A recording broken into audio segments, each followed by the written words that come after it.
Everybody, welcome back.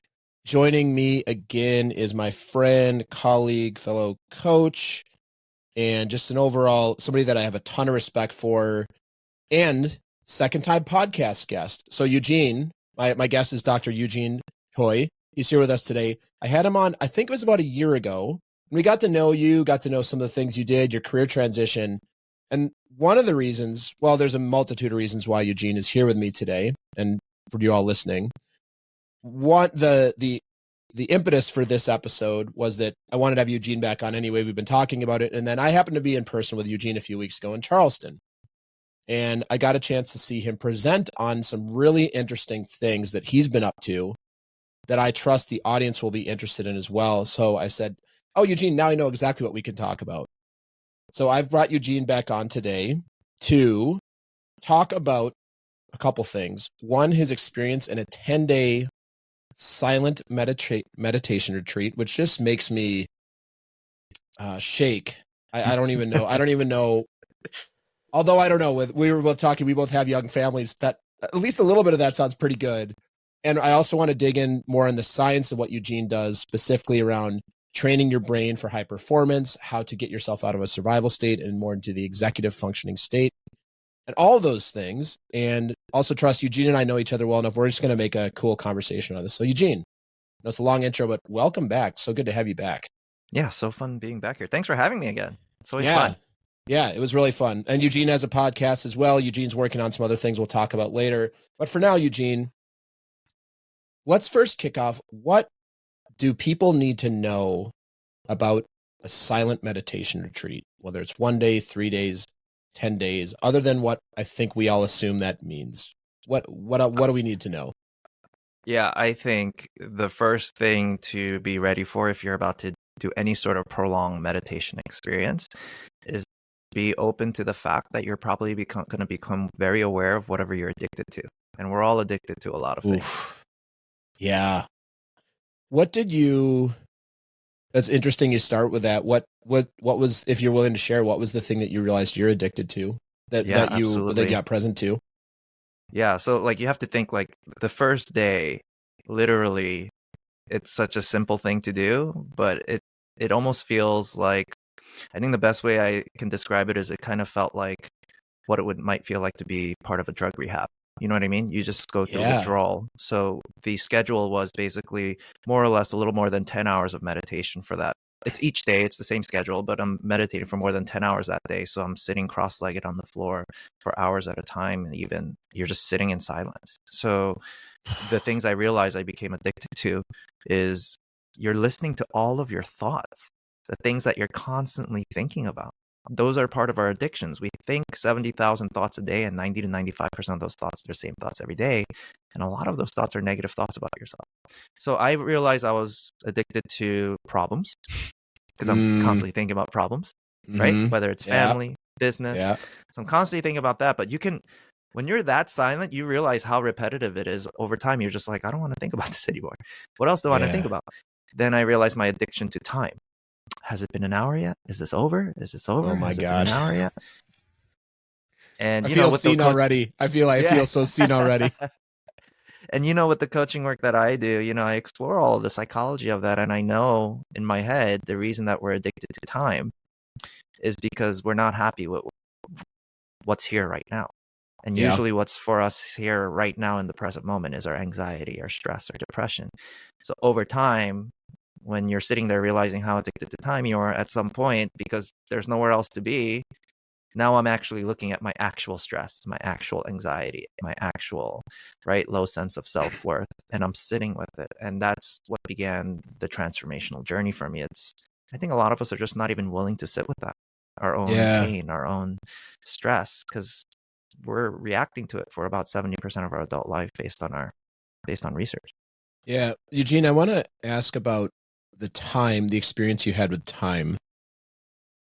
Did you find over the 10 days that your relationship to time, or that it felt different to you as you? Yes. Yeah. So what happened there? So one sign that you can tell you're addicted to time is when time is controlling you. oh, I got to make the deadline. I got to get things done by, I have so many things to do today. I have a million things to do. And we use phrases like, I have to. I Yeah. have to means you're already controlled by something. You don't have to do Yeah. anything. It's just it's just something we tell ourselves. I have to do this or really bad things will happen. Versus, people who I find in gratitude use phrases like I get to instead, right? I get Mm-hmm. to do this. I get to provide for my family. I get to have these opportunities. So anyway, during these meditation sessions, I realized there are times where time doesn't control you. And in fact, it's timeless. And if you look back on it, those are the most special times in our lives, isn't it? The moment you're with your child and it's just, you've lost track of time, or you're in flow state, you're in the middle of doing something, creating something, and you've lost track of time because you just got so lost in the moment. Or when you're listening to a kick-ass song and you lost yourself in the music, there's that phrase too. Time disappears. And when we're in that state, the parts of your brain that you need, your creativity, your critical thinking, it's just skyrocketing. It's just activating. And I realized that we all have the capability of doing that, but we have to learn how to get out of our addiction to time. And part of that silent meditation retreat just helped me get into that state more often. And that's the fun part, is you can get there at will. Most people think it happens by accident. But it's something we can train ourselves to do to get into more often. And you have a meditation practice generally. I think we've Correct. talked about this. You do have a meditation practice. So the idea of going in and meditating was not a foreign concept. However, the idea that this is all you're doing and also not talking to another human, right, was the part that was obviously very challenging. It was so intense. Yeah. Yeah. No books allowed. So no journaling even, no technology. Wow. It's just you in your head. And no talking. It's just you and your mind. And it's interesting because after a few days, in the beginning, it feels like torture, honestly. Right? Yeah, I'm sure. And yeah. Physical torture too, because your legs are aching, your back's aching from sitting cross-legged. But you come face to face. And you know what, like, just as a side note, I think that's kind of what happened during the pandemic. Because that's when my coaching business really took a big boom during that year, because when you're depressed or anxious or stressed and you can't go to the bar anymore, right? You kind of start to come to terms with the fact that, oh, maybe something's going on inside of me. It's not because of what's happening outside of me. Yeah. When you were in this retreat, are you in a room with people? Like, are you experiencing other people's energy in a room? You're just not allowed to talk and interact with them. So you're doing it you're together. Not allowed to talk. Yes. Yeah. So there's a group of people, and then they all, depending on the session of the day, it's optional to either meditate in the hall with everyone together. There's like a room that you meditate in, or you can go to your room and meditate. But there are designated times where you meditate as a group as well. So yeah, like the general consensus, the rules is, don't make eye contact with other people. You want it to feel like it's an experience of solitude. So even holding the door open for the person behind you, they recommend not to do that. Right. So just be present with yourself only, which is which is so opposite of how we're trained and most of us are raised, and how like society's like, no, you got to be really focused on other people, including solving their problems, making sure everybody's taken care of. Amazing. Now that you mentioned that, what was really interesting, because like even during meal times, it looks kind of awkward because you're not making eye contact with each other, but you're sitting next to people. Yeah. You know what I mean? Yeah. But the bringing that up now, it's interesting because it kind of brings out your desire to connect with people. Mm-hmm.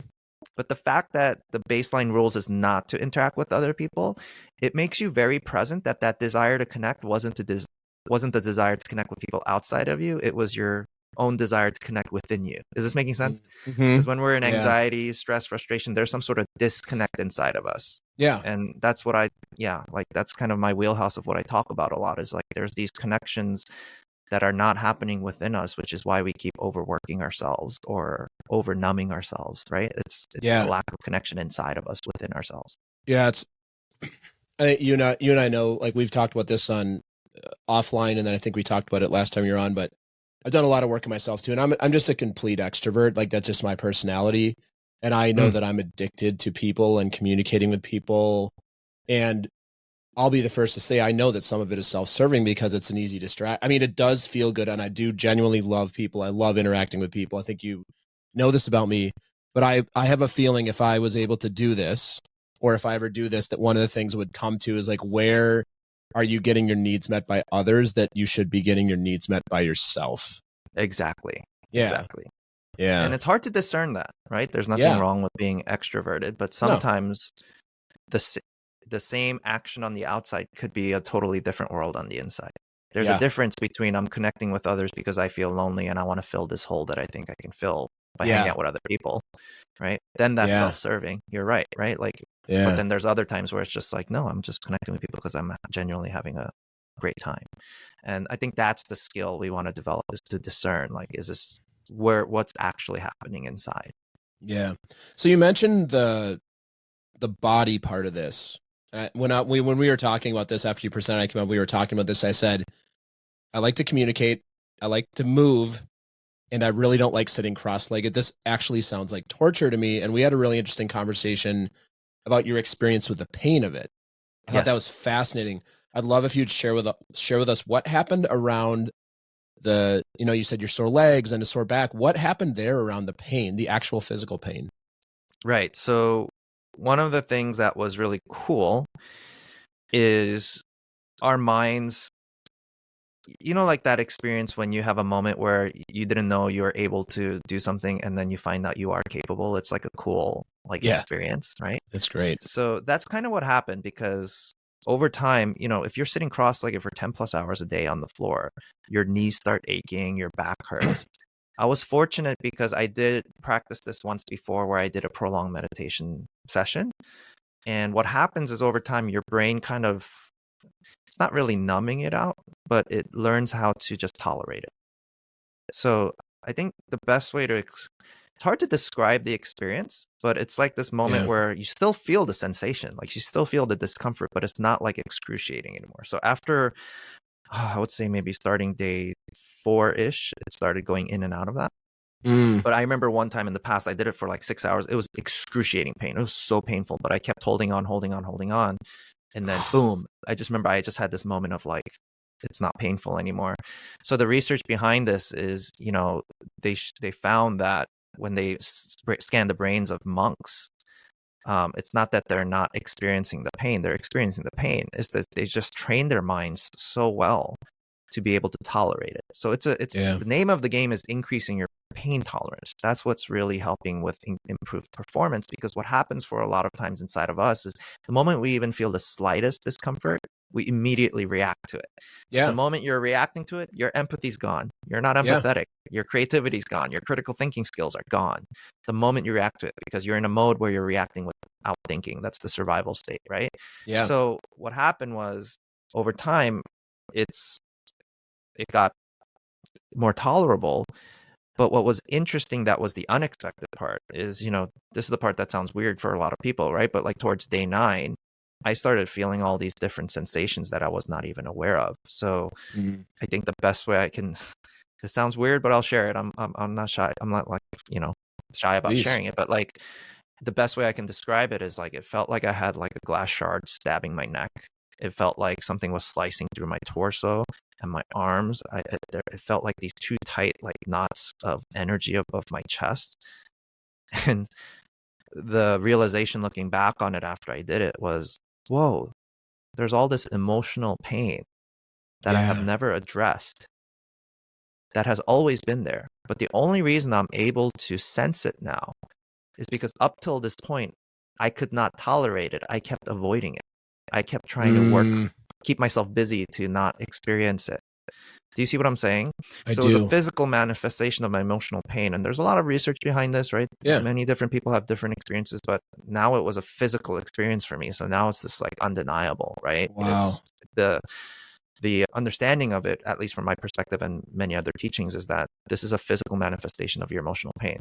There's a famous book called Body Keeps Score. There's a lot of studies behind this, that your body can remember trauma and all that kind of stuff. So anyway, I'm realizing, whoa, because I've been able to increase my physical pain tolerance, that's what empowered me to be able to be conscious of my emotional pain that was there without reacting to it and just being aware of it. I think that's the part that we have so much trouble doing, because we experience pain, anxiety, stress on a daily basis, and we keep reacting to it without tolerating it. You see what I'm saying? Yes. So that was the big takeaway for me from the physical experience of things. It was just, yeah, for many different reasons. Wow. I have a couple more questions about this. What was,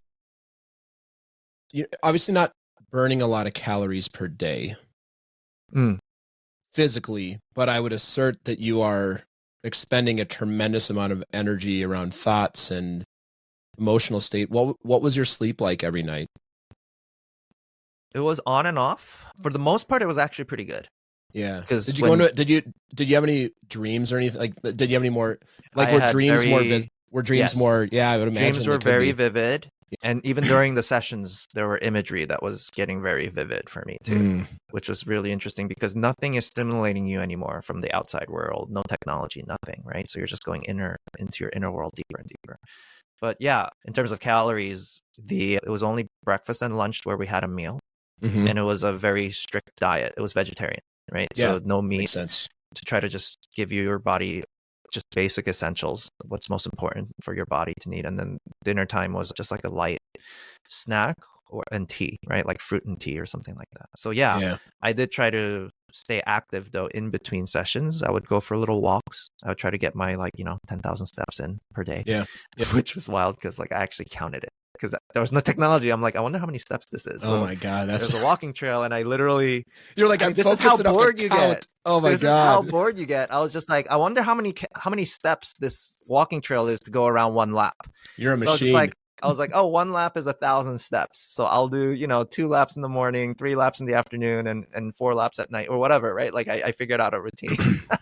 Yeah. Oh, wow. I think the last question I have I have a fun question at the end, I'm just curious about, but did you learn anything about humanity? Like, did you learn anything about the external world, or was it really an introspective experience? I did learn a lot about humanity. And number one, I'm coming from a place of I have so much faith in humanity, by the way, right? Yeah. Despite all the complaints about different people and different generations that people have, right? I did learn something about humanity, which was the fact that I think one of our biggest struggles is that we are so addicted to the outside world and not aware of our inner world, right? Because of the fact that we're scared of what we'll find in the inner world. When in fact, that's usually where the things that you're looking for come from anyway, the answers, the solutions. So the way I like to describe that without it sounding so fluffy is biologically, imagine what happens if you're in a dark forest and hear a scary noise. You're not going to be going within. You're going to be so focused on your outer world going, where is that sound? Where is this threat? How can I keep myself alive? But the big problem is unless your life is actually in danger, there's no reason to look in your outer world. But that's the problem. We're so hyper-focused on our outer world because research shows that emotional pain can be just as painful as physical pain. So we treat it like it's a life-threatening situation when we feel these uncomfortable. Our brain and body actually do treat it like a life-threatening scenario. Your brain's hyperactive in the fear response, your heart rate's going up because your body actually thinks I'm going to get killed by this uncomfortable feeling, right? Just like you feel an uncomfortable feeling when there's a tiger in front of you about to eat you. Yeah. So what happens as a result in our daily life is because of all this stress, we keep focusing on the outside.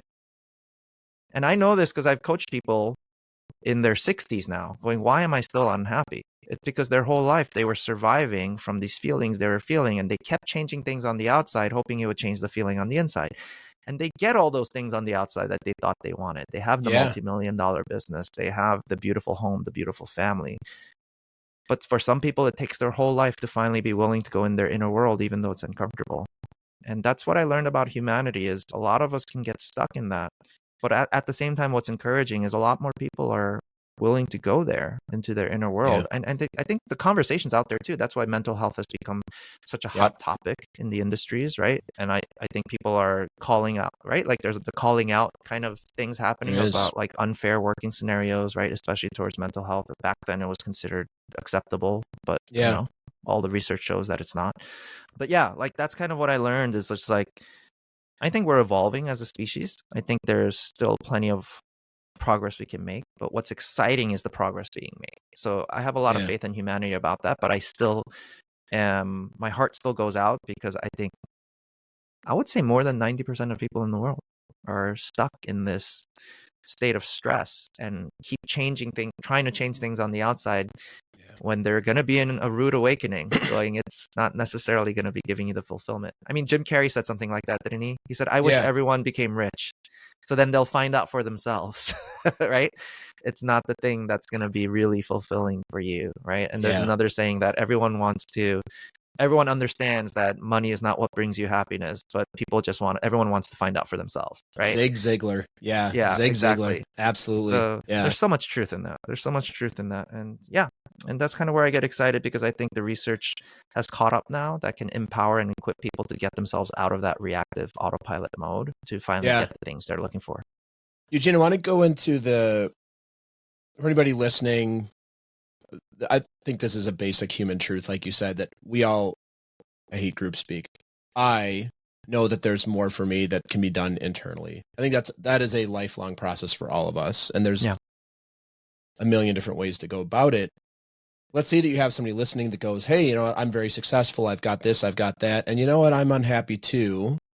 What is the value for them in digging in and getting uncomfortable? As somebody who's had to do a lot of work on myself, it's not always fun. I would assert going on a 10-day meditation retreat, not always fun. Like nobody's going to go, wow, that sounds like my idea of maybe there are people, but I don't, maybe there probably are people out there. I am not one of those people. And I don't think you are either. No, I wasn't excited I was nervous about it too. You're like, you know what? The thing I really want to do is sit in one position for 10 hours and not talk to people, especially for people like you and I, we spend all day talking to people. That's what we get paid to do. Right. What is the value? What is the value you'd say somebody in their 60s? Like, hey, I got this, I got that. I've been working my whole life. I've got these things. And I'm just not happy. Like, what is the value in doing this sort of work, what we're describing here? I don't think you could put a price to it. Like, I'm willing to bet my life on it now. Like, if you've come to terms with the fact that even though you've accomplished and achieved so much and you're still feeling that ounce of sadness, that ounce of anxiety, that ounce of depression, I'm willing to bet my life on it that it's coming from inside of you. It has nothing to do with what's happening in your life, because there's no other excuse. Yeah. If you have the money, you have the stability, you have the job, you have the family, why are you still not fulfilled? And I can guarantee it's because of something going on the inside. And usually when people got themselves to that scenario, it's already because of the fact that they've probably spent their whole life fighting. Right? There's only 3 things that happen when we're stressed: fight, flight, freeze. A lot of us high achievers are fighters. So we go, I'm unhappy. I will fight for happiness. I will fight for love even. I will do all these nice things for my family because I'm going to claim it's because I love them. But it's actually because I'm very insecure about myself. I don't like myself. I don't love myself. And I'm hoping if I do these nice things for you, maybe I will finally feel like I matter one day. We spend our whole lives fighting. And I think that's the big realization a lot of people, high performers at some point will get. And they're so jaded.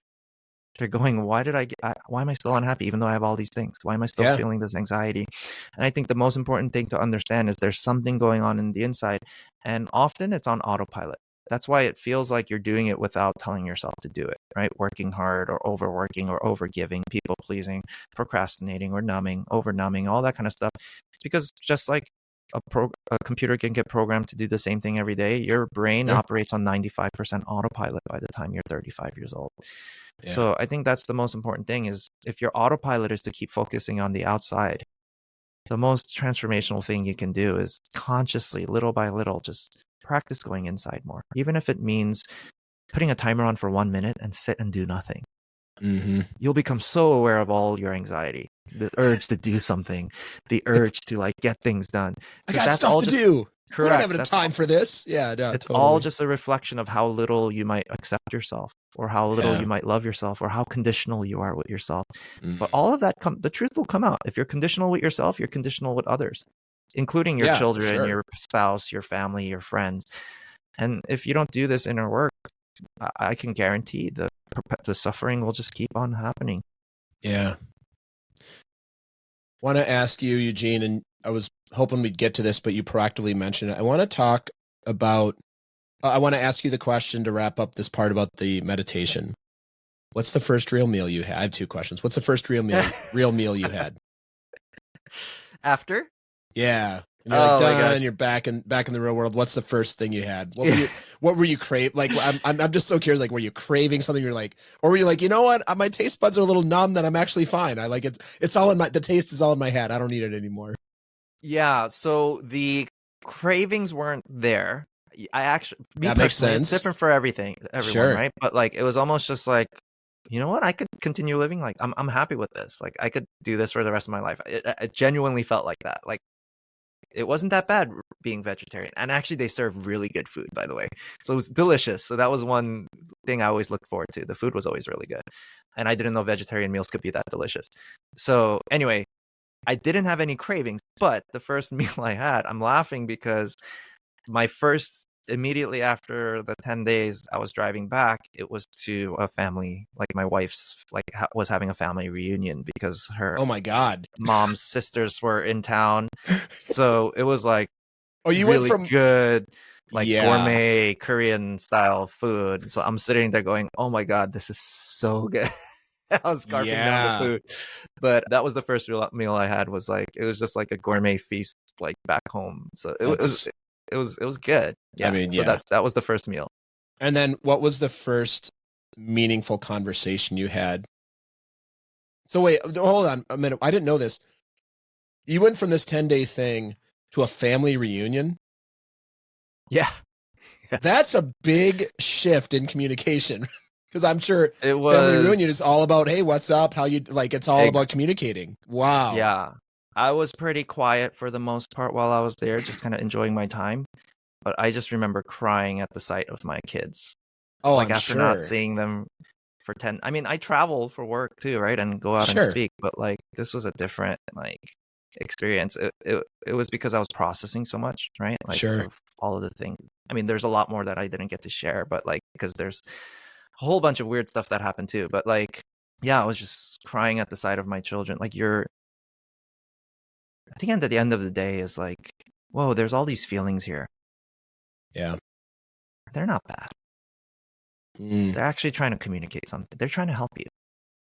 It's trying to signal to you there's something here that you need to pay attention to, that the moment you pay attention to and process it, you will get the thing you're looking for, the deeper fulfillment, the deeper clarity, the deeper focus. So that's why I think as soon as I got home, like the tears just came out because I was so grateful to see my kids. I was so happy to see them. And the first meaningful conversation I had was just processing that night and sharing it with my wife. Yeah. Just realizing, I mean, it's interesting because we become expert at what we need for ourselves the most, right? Because I mean, I coach for a living. Sure. And here I am with an even deeper level of awareness of emotional pain that I wasn't even aware of that I carried.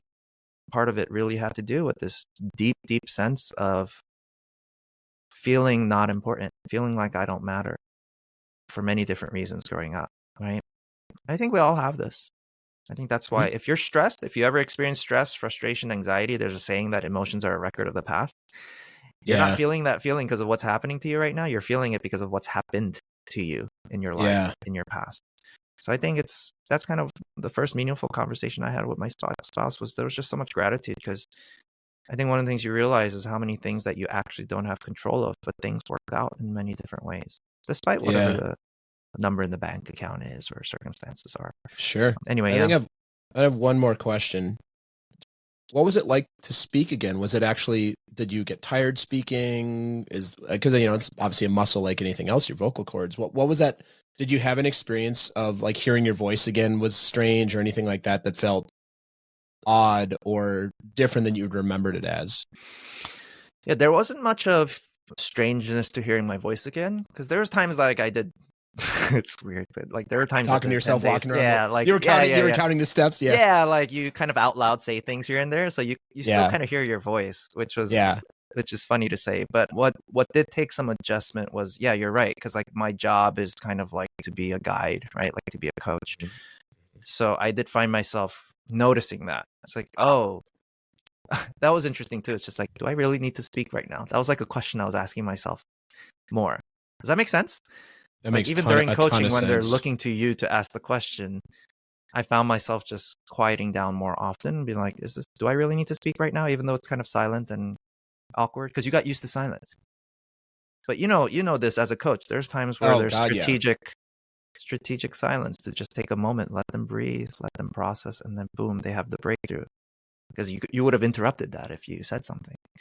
So there is that I got better at that. I noticed that. But yeah, there was that adjustment period to having to speak again. You're right. I want to wrap here in the next 15 minutes and talk about executive state and survival state. And one of the things that you presented on that really struck me was the fight, flight, or freeze response. And I've been trained in this as well. I know it intellectually. I could describe it to people, but the things that you had listed under each of these, I was like, oh, wow. Yeah. Where do I do that? Where do I do this? Where do my client? Where does my wife do this? Where does my almost 8-year-old do this?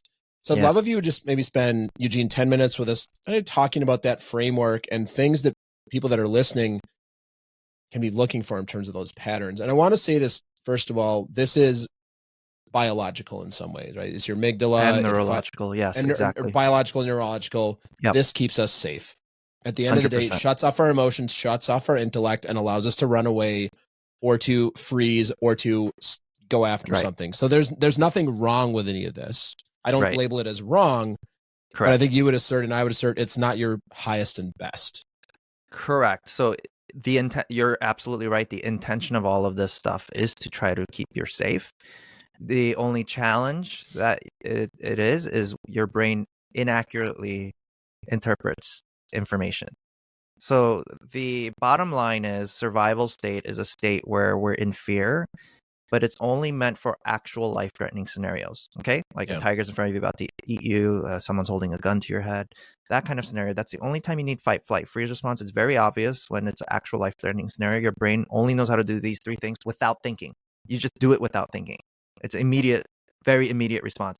So fight is, right? You fight back, you try to fight back to protect yourself. Flight is when you run away for your life, right? And freeze is when it's analogous to playing dead. Possums are famous for doing this because they're predators, like their food alive. It's the same kind of scenario. Humans have done it in wars where you freeze and play dead, right? With the other dead bodies to try to survive. So the problem becomes we're in this state of survival about 70% of our adult life based on research. Not because you're actually about to get killed, but because your brain feels like all these uncomfortable feelings we feel on a daily basis are a threat as well. Like it's a life-threatening scenario. Like I said earlier, research shows that emotional pain can be just as painful as physical pain, which is why your brain reacts to this. But the problem is because it does that, you're not accessing the part of your brain where your creativity comes from, your empathy, your critical thinking skills, your long-term thinking skills, which is why we tend to fall for those get-rich-quick schemes that don't deliver and whatnot, right? Or we go into what I call the win the lottery mentality. That's my plan, is to just win the lottery, even though it's a 1 in however hundreds of millions of chance, right, that you can win it. So that's what I realized is, whoa, if people just understand what this looks like in daily life without judgment, okay, that's what's liberating. And fight, flight, freeze, we're doing it pretty much for a majority of our adult lives, and a lot of us are not even aware of it. So when we're surviving from an emotion, remember, you're not accessing the part of yourself you need to access, that part of your brain. What does it look like? We have to be able to spot it. Fight looks like things like when you get argumentative, you feel defensive. Which, by the way, anger is a fight response.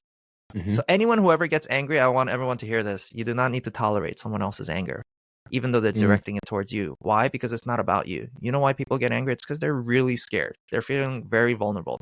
Imagine you approach a mama lion with its cubs. It's going to use anger to get you back off, because it's feeling so vulnerable. So I hope if that's one thing that's eye-opening for a lot of people. When you see someone that's angry, try to see why they're angry. They're scared of something. I can guarantee you it's because there's just some little child in them version of them that's really scared of something. I can guarantee that. So whether it's a boss that has anger issues, a colleague, an employee, it's not about you. They're reacting to something. More fight responses are things like the need to be right. A lot of men have this because we're growing up, we're told not to feel our emotions, right? Tough it up, stop crying. So we tend to overcompensate with our intellect. We think it's the thing that's going to make us feel, important and worthy and all that kind of stuff. So that's a fight response. We fight with our intellect. That's the need to be right, the need to prove ourselves. Why would you feel the need to prove yourself unless at some point you felt unworthy? Do you see what I'm saying? There's a moment in your life you didn't accept yourself the way you are, whether it's because of something someone said or did. but that triggers the fight response. And that's where a lot of high performers fall into this realization. Even though I accomplished all this, I fought for all these things on the outside. Why am I still not happy on the inside? That's a fight. It's because we were fighting reactively. I'm just as guilty of all of this. Yeah. People pleasing. It's fight response. Saying yes when you want to. See, this blew my mind. This is a fight response. It could be a fight response. Some people label it as like a fourth F, as a fawn response, right? Yeah. But it's the same thing. I just categorize it under fight because it's just simpler. I like to keep things simple. But people pleasing can be a fight response. I'm fighting for your love because I don't feel loved. So I will say yes to everything, even though I don't want to say yes.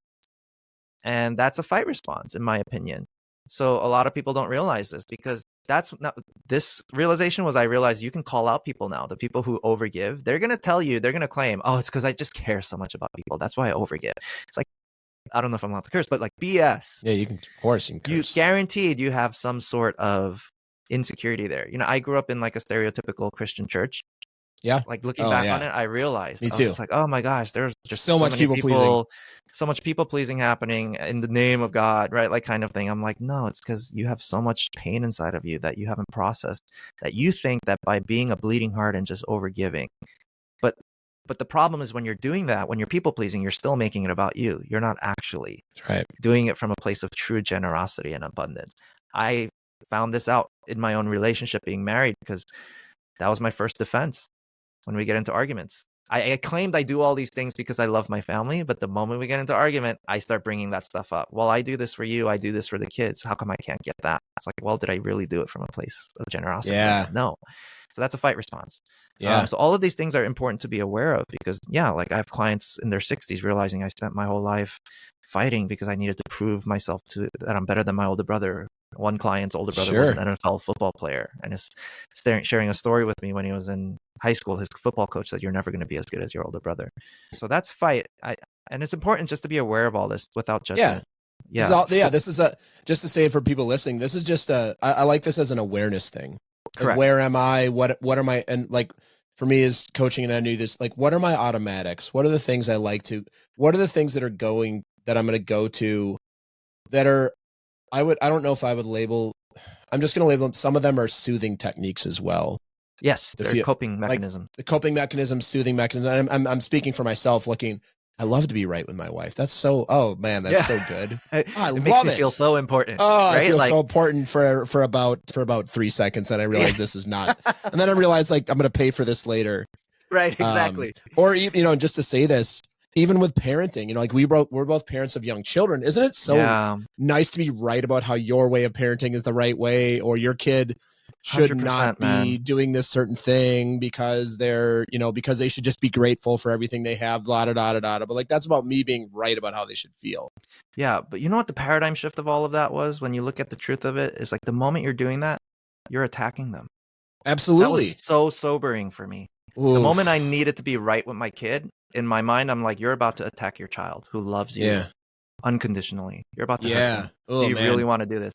The moment you're about to say that thing to your wife that you're ready to, in attack mode, to say, do you really want to say this? Because that means you're intentionally hurting them right now, and they're going to feel it, just like you felt hurt, right? So that was super sobering for me, because I realized that fight response, we're often fighting when we never needed to fight. Yeah. You see what I'm saying? Like your life, absolutely. You're not going to die. No. Right? Like that's one question I use as a tool for clients, is just ask yourself in the moment, am I about to be murdered? If the answer is no, you can chill out. You know what I mean? Yeah. Like you can chill out. Yeah. So I think that's one of the things. It's just, step one is we're just not even aware we're doing it, because you do it without thinking, right? Yeah. And we're often doing it on autopilot. And flight is procrastination, literal running away from people, right? Like if there's an ex-partner you didn't end on good terms with, you run away from them when you see them down the street. The deeper ones are things like numbing. All of us have our own numbing mechanism. We all do this, so there's no judgment. It's a sensitive topic, right? Some of us overindulge in things like food, overeating a tub of ice cream, alcohol, sex, drugs, to the point of addiction. That's a flight response. We just need to be aware of that. There's no judgment. We all do it. Freeze response is when we feel so overwhelmed, we don't take action. We don't make decisions when it's time to make a decision. If you ever met people who hate making the decision and put it on you, that's a freeze response. It's like, hey, can you decide this? Subconsciously, you know why they're doing that? It's because if shit hits the fan, I at least have insurance. I have someone to blame, going, that person told me to do this. It was that person's decision.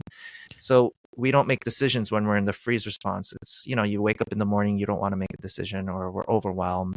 Sometimes it's unfortunately because of things like trauma, right? Tragedy occurs in Sure. our lives. Yeah. So we enter a deep sense of freeze.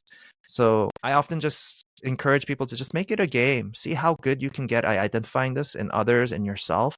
Because at some point, I promise you, you're going to have like this matrix-like experience going, oh my God, I see it everywhere. Fight, flight, freeze. There's fight, there's flight, there's freeze. The moment you can empower yourself by becoming aware, now you have power. The power to make a decision, to do something differently, even though if it's something really small. And I guarantee you, that's what leads to these big transformations that you're looking for. I'm willing to bet my life on it now because I've seen it happen way too many times. Yeah. Yeah, me too. And I'll say this from speaking about my own journey. This has been